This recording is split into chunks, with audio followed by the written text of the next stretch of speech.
So we begin the game. Actually, we haven't even been to most of these other continents. Let's just forget those and zoom in here to Ignis, which is where the only place we've really been. I don't even know what these other places are. So we start the game right here in Lahan, right? It's this tiny little village. Yggdrasil is the title of the song that plays from the World Tree. Well, Yggdrasil is the name of the World Tree in mythology. And in most games that have a World Tree. I'm not looking at the rest of the map. Let's just not look at it. I'm sure there might be spoilers on the map. We're not going to look at that. Let's just look at the part we know. So, you begin the game here in Lahan, and Faye is a young man who, like, 2 or 3 years ago was brought to the town, like, bloodied and injured by some masked man or what have you, who I guess we later found out was Wiseman, right? But anyways, we're dropped off for this town to take care of us, more or less. Yeah, it was Wiseman. But we didn't know that at the beginning. And Faye, from these injuries, he loses his memory. So we don't know anything about Faye's history before that point. And the game picks up like the day before the wedding of your friends Alice and Timothy. Alice and Timothy are getting married, and you're friends with them and Alice's little brother Dan, and you're preparing for the wedding. Saiton Uzuki is the local doctor. He lives up in the mountains, like right up here. So you go to him to get like some camera equipment and stuff for the wedding. And so we do a little bit of visiting. We get to learn about death blows and fighting and stuff. It's all nice and fun. Anyways, that night, a couple of gears come crashing into town and like just start fighting in the middle of the town. One of the gears is unoccupied. The pilot has like left, right? So Faye jumps into the gear to try and defend the town. The other gears fire on the townspeople, killing Timothy. And then Faye just like loses his shit, blacks out, and kills everyone and destroys the town. Like he sees like a vision of like a younger version of himself that looks totally sadistic and has this like creepy ass smile. And there's a vision of like a necklace that he sees a couple times, and like, but he just like literally like blacks out, and I don't know if like another personality takes over or what. We don't really know yet. But Faye just like blacks out and kills everybody, including townspeople. So the next morning we wake up and like what's left of the townspeople basically banish us. So we have to leave and go through the Black Moon Forest to head to Ave. Ave is the desert kingdom here. So this whole desert area here, we should talk about this. We only know this one continent so far. It's called Ignis. And Ignis has basically 2 big countries in it. They've got Ave to the south is the desert country, and they have Kislev to the north, which is, you know, this is the capital here. There's also this smaller like country / town, whatever, called Nisan, which is where Marguerite's from.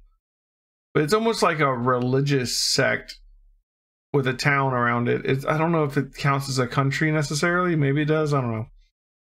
Anyways, Kislev and Ave have been at war forever. Like, they don't even remember why the war started at this point. And these were Kislev gears that were chasing this other gear into the town here.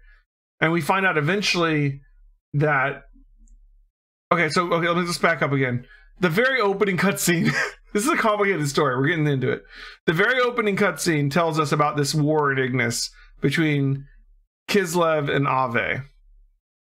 Now, they've been fighting forever. Both sides, you know, duking it out. And one of the main deciding factors of who's winning this war is who has the better gears, the better ancient technology, these mechs.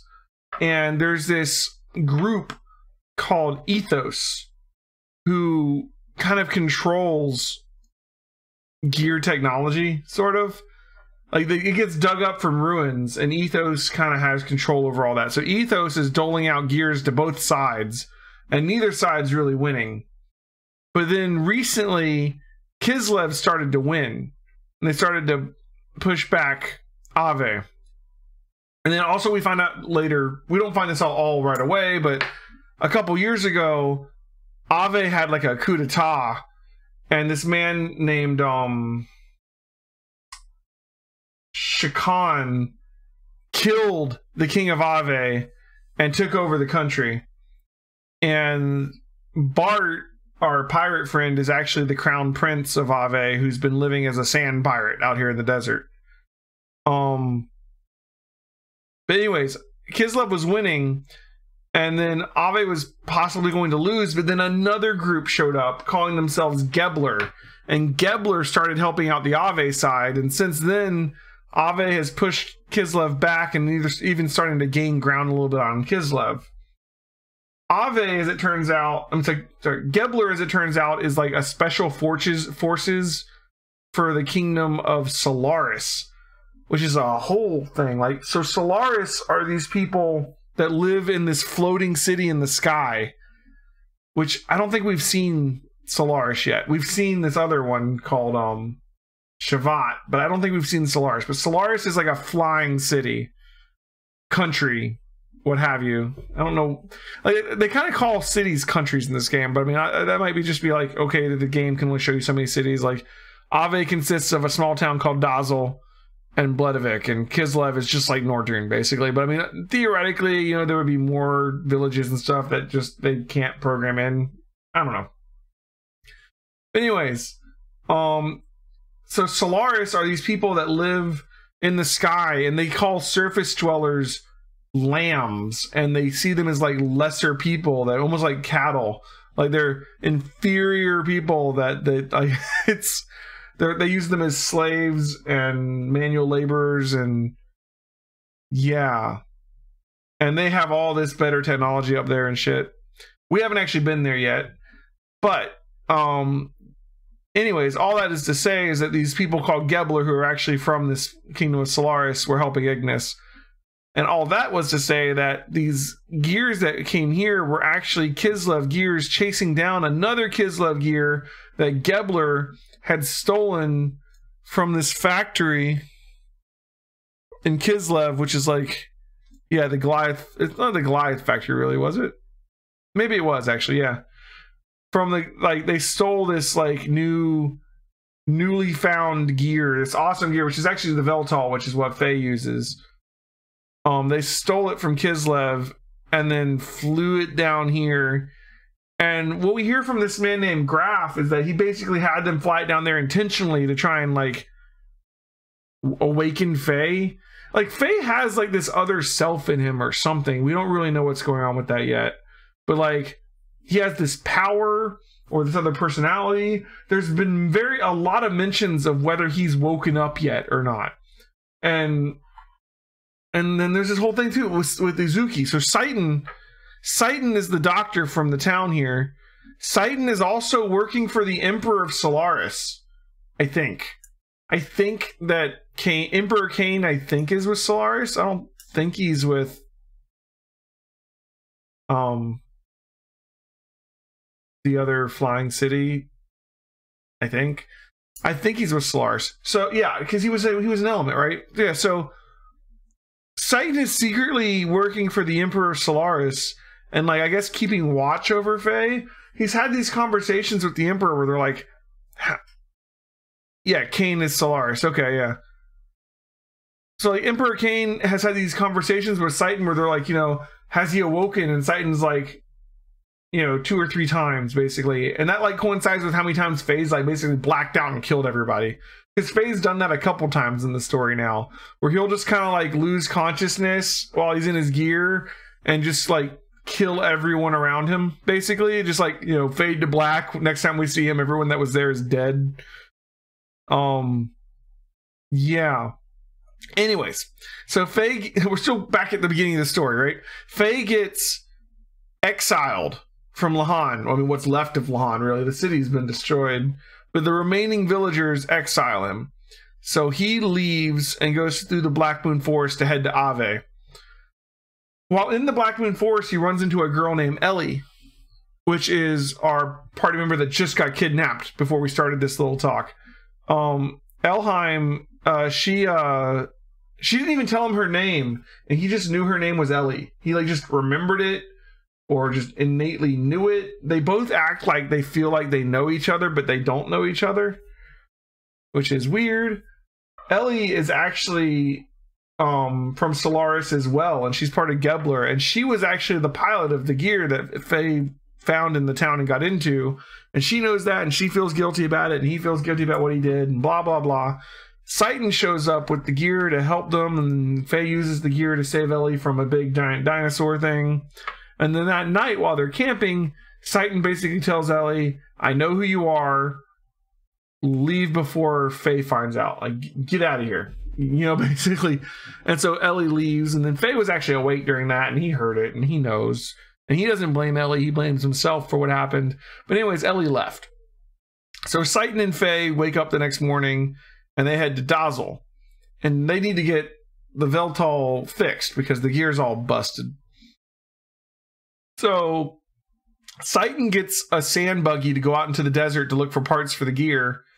And then Faye, I don't know, gets like sunstroke or something and decides that he can chase after Citan on foot, even though Citan was in a freaking sand buggy. And so Faye wanders out into the desert on foot by himself. And then he runs into Gears, and they're jumping around, like running around like Hulk, you know, traveling by way of jumping. And Faye's like, I mean, they're like super fast, but I'm just going to chase after them, because Faye has a really large thought. He really thinks he's really good at traveling in the desert, I guess. I don't know.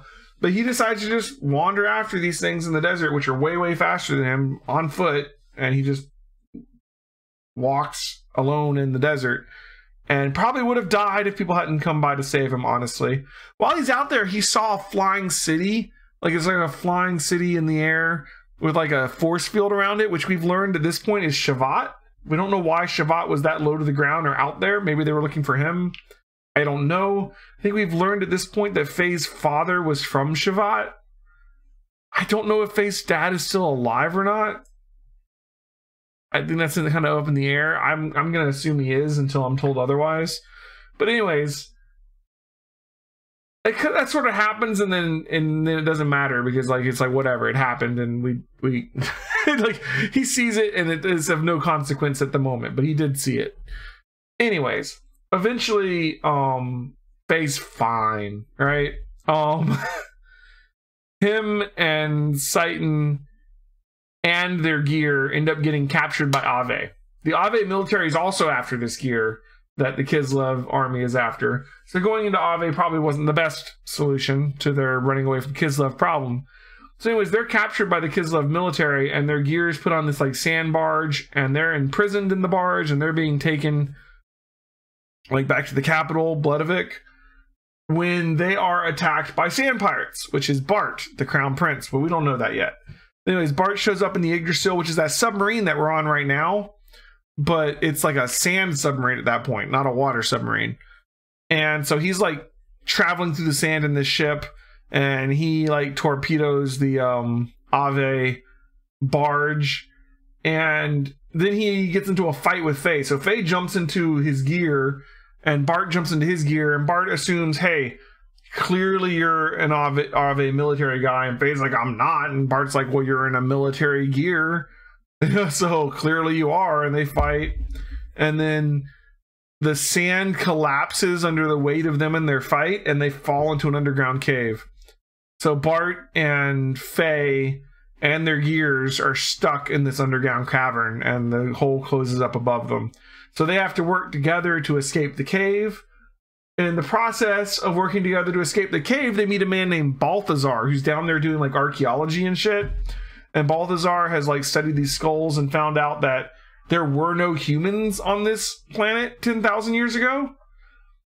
Which coincides with what we saw in the opening cutscene, which is that actually 10,000 years ago, there was like this human like colony ship, or like this really huge ship that was like being taken over by like a virus or aliens or people that want to become gods or something. We're not really entirely sure what was happening there, but the captain orders an evacuation and then self-destructs the ship.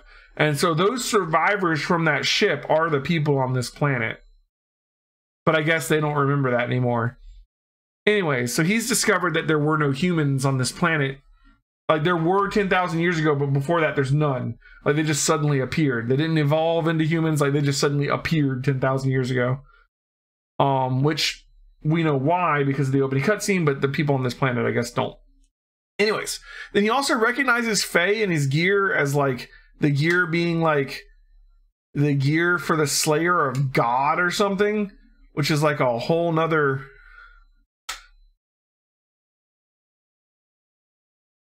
None of the actual people... I don't know if none of the actual people survived. I mean, I know that the ship fired on the escape pods, but clearly there's people on the planet, so I assume some of them survived. If that's not true, don't tell me, because I don't know. Anyways, all that aside, what else? Where was I? So yeah, he also like said that like Faye's gear is like the gear for the Slayer of God or something. It was like this almost like a prophecy kind of thing, or I don't even know. We kind of like brush it off, move on, and they escape. Like Faye and Bart work together to get their gears out of there, and then they meet back up with the Yggdrasil at the pirate base. And Citan and Faye and Bart all become friends, and they start working with the pirates. Yeah, the Slayer of God. Yeah, that's normal, right? That's something you call a person that you just met. Anyways, so we start working with the pirates. Their base actually isn't on this map. Is it? Oh yeah, it is. There it is. It's Bart's hideout. It's right up here. So Bart's hideout's in the desert over here, and we start working with them. So like I said, Bart's dad was the king of Ave until the Shakan guy basically staged a coup and assassinated the king and took over the country. But not only did he do that, he also has kidnapped and captured Marguerite, who is Bart's cousin and a very big figure in the sort of religion or whatever. They call her like the Holy Mother or some shit up in Nissan. Up here, right? I don't know what that's all about, but there's another part to this too, which is that the Fatima royal family, which Bart is one of the Fatimas, the Fatima royal dynasty has this like great treasure apparently, which there is the Fatima Jasper is like the key to finding the treasure. Bart and Margie both have one half of it, and Shakan and I guess Gebler are looking for this treasure, which Bart thinks might be the Omni gear, which is like this ultimate badass gear or whatever, but he doesn't really know. But anyways, he only has half of it, she only has half of it. I don't think Gebler entirely knows that. They've gotten Margie's half of it, I think, from her. They got her amulet or whatever, but they don't really know where the other part is, and I don't think she told them. But anyways, all this is going on, and they want to make sure that they don't get the Fatima and that Margie ends up being okay. So we plan to save her. So they do this big thing where we go to Bledavik, and Bart sneaks in through the sewer system to get into the palace to save Margie, while Faye enters into a tournament to distract all the guards with his awesome like fighting skills. Because I guess that's how that works. During the tournament, Faye makes pretty easy work of most of the combatants, but then one of them is this man named Wise Man, who's like super good at fighting, and Faye really honestly stood no chance against. Who we don't really learn anything about at that point, but The ones who look down on the lamb dwellers as lambs are the people from Solaris, which is like a floating city, which we haven't been to yet. Yeah, and yeah, the guy named Wise Man fights with the same fighting style as Faye. Later on, we'll learn that that Wise Man is also from Shavat, the same as Faye's dad, and that Faye's dad and Wise Man both trained under the same master. And assuming, I mean, we don't really know because Faye doesn't have his memories, but assuming that Faye's dad is the one who taught Faye, that's why they have the same fighting style. But we don't learn any of that until later. Right now, we just meet this strange masked man, and he's just sort of introduced. But anyways, Faye ends up winning the tournament. Bart ends up saving Margie. In the course of doing this, we meet Ramses, who is sort of like the leader of Gebler, I think. And his sort of right-hand woman, who we just saw here, which was oh, what's her name? With the hair. The purple hair. What was her name? It was anyways. And we also are learning a lot of things about other people too. Like Seitan is with Solaris and he's working for the Emperor, although I don't know who knows that, because not everyone seems to know that. Although, oh, also, Bart's right-hand man, Sigmund, is also from Solaris. And so, like, I think Sigmund, Ramses, Seitan, and, like, Ellie, there's a couple of different people who are, like, these, like, really high-class Solaris soldiers or whatever called elements, which I don't entirely understand. Yeah, Miang, thank you. Which is, like a higher tier of Solaris person or something. Like, they call them elements. I don't entirely know what that is. I think they've said that Ellie is an element. I think Seitan was an element. I think Sigmund and possibly Ramses were elements, or I'm not entirely sure about Ramses.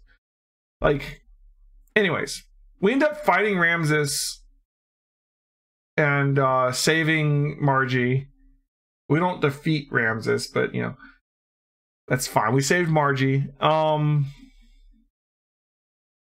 see what else. And we'll take Margie back to Nissan and drop her off there. And then we have this plan to try and defeat Shakan and take back Ave for Bart. And the plan there is basically we split up into 3 groups. One group like attacks like a Western installation up here to try and draw up some of the Gebler forces. Another group led by Faye attacks the border between Kislev and Ave to try and like distract like the Ave border guards and stuff, because they don't want Ave striking while Bloodovik is weak because of the change in leadership. And then like Bart and his crew is attacking Bloodovik itself to try and take on Shakan.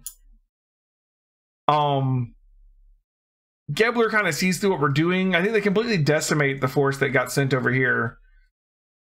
Faye makes pretty quick work of the border. In fact, he pretty much takes out the border guards. But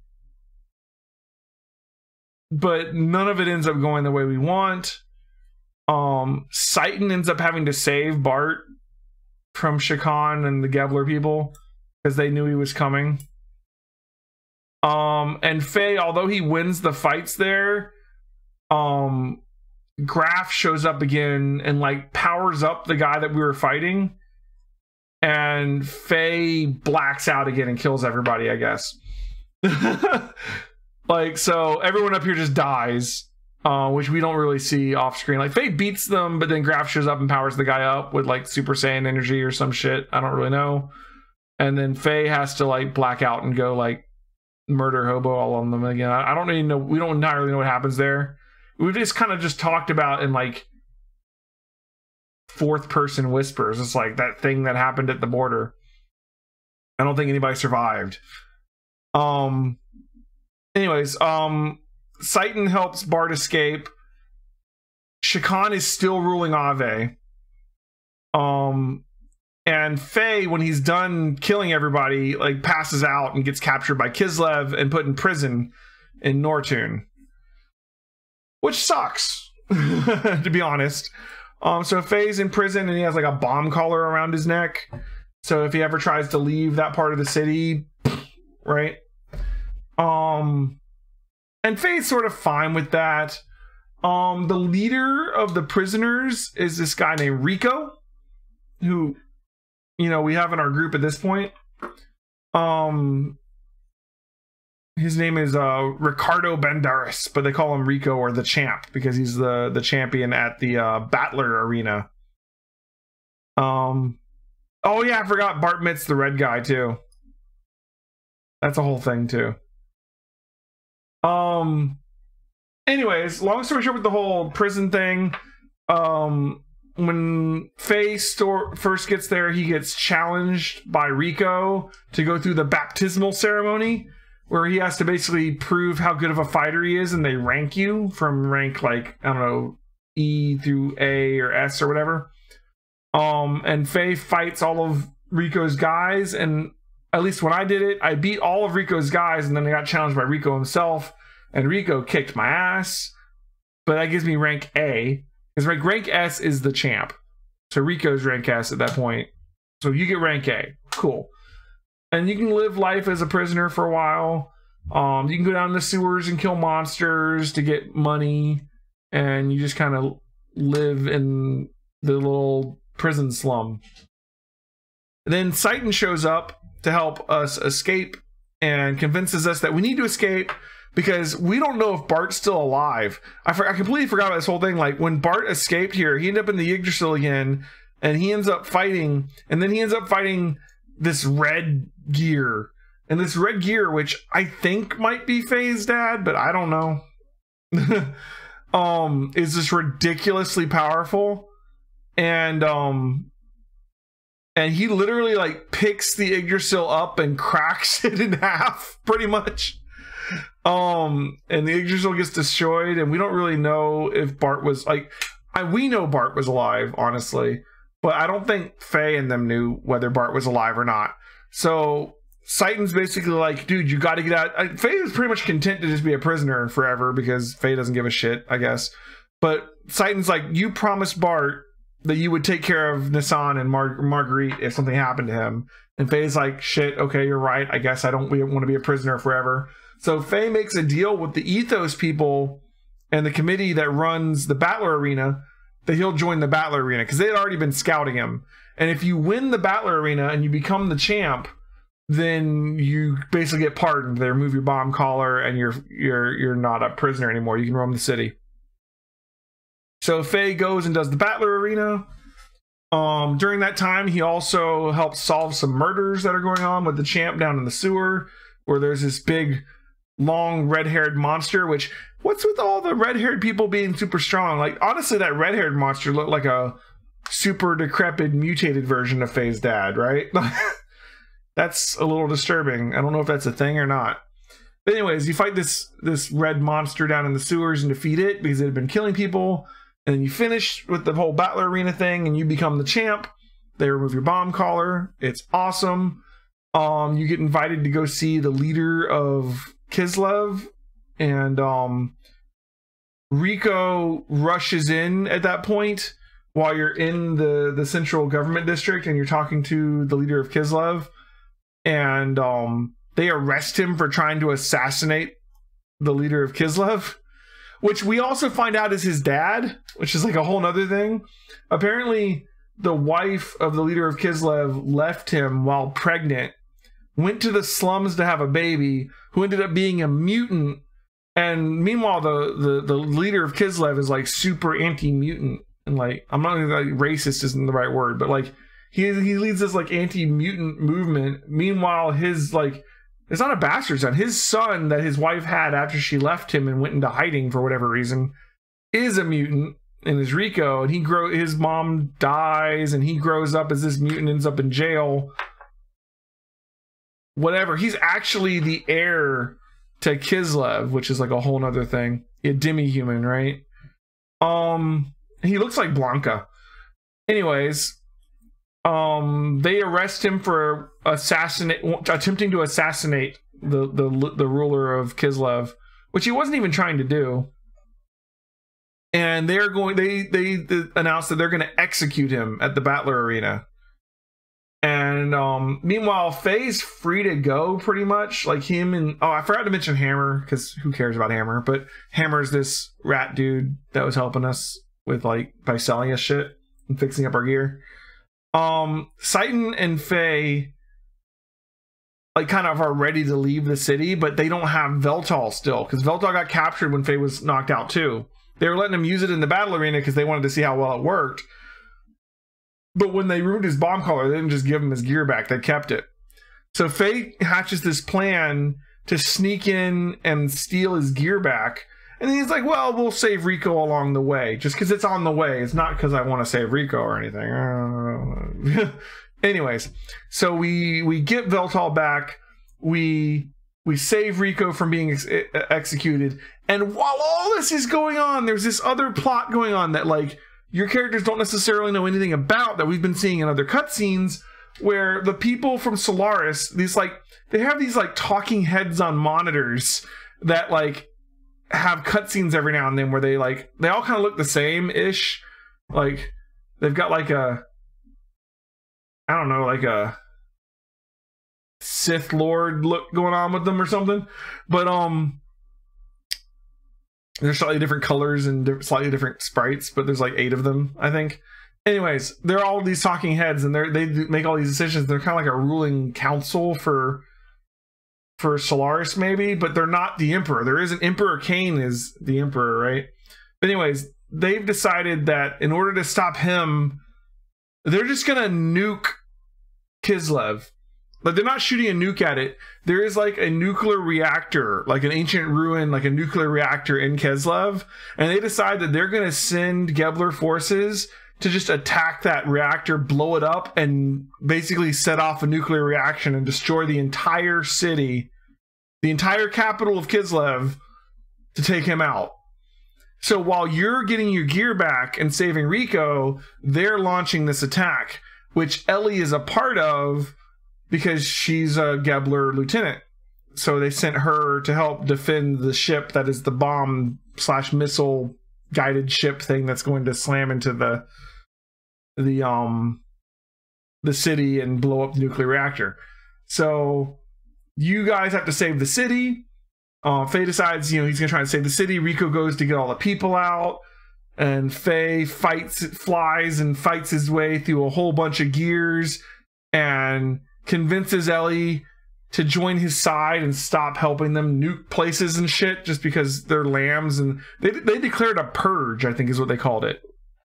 So like he convinces Ellie to finally, because like, this isn't the first time he's tried to convince Ellie to leave them. Like we've run into Ellie at other points in the story too, but he convinces Ellie finally to leave Gebler and join him. And then Dominia was actually driving the ship that was going to slam into the nuclear reactor. So they stopped Dominia, and together they managed to push like it's like what, Faye and Rico and Ellie push. They can't stop the missile, but they push it enough to where it won't slam into the reactor, and it destroys like a whole section of the city, but it doesn't nuke the city, right? And then yay, they saved the city, but at what cost, I guess. And then they're able to leave. Rico decides to go with us. Ellie has joined us. We've still got Citan with us. And we're like, okay, let's get out of here. So we decide that we're going to go up here. So up here is Kislev's Goliath factory. This is actually where Veltal was stolen from at the beginning of the game by Gebler. We don't necessarily know that at that point. But they're building this thing called the Goliath, which is this like humongous airship. And so we decide to steal it.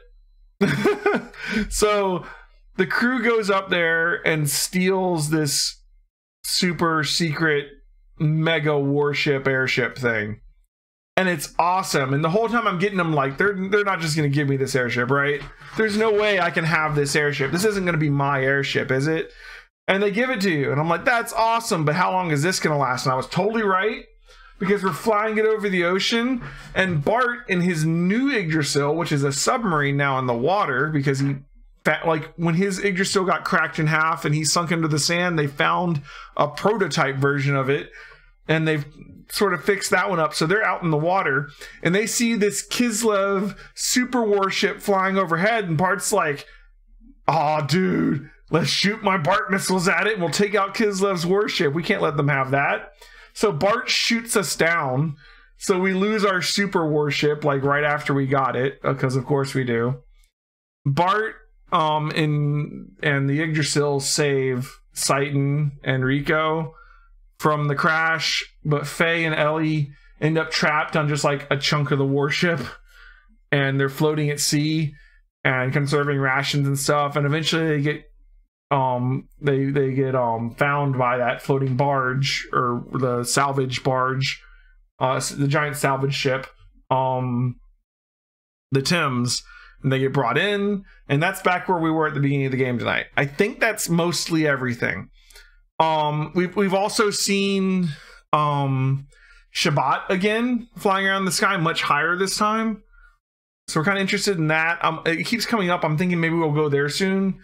Also, Ellie just got captured by Dominia, and now she's on board that ship with Ramses again, so Gebler has Ellie, so we'll probably have to go after Gebler, right?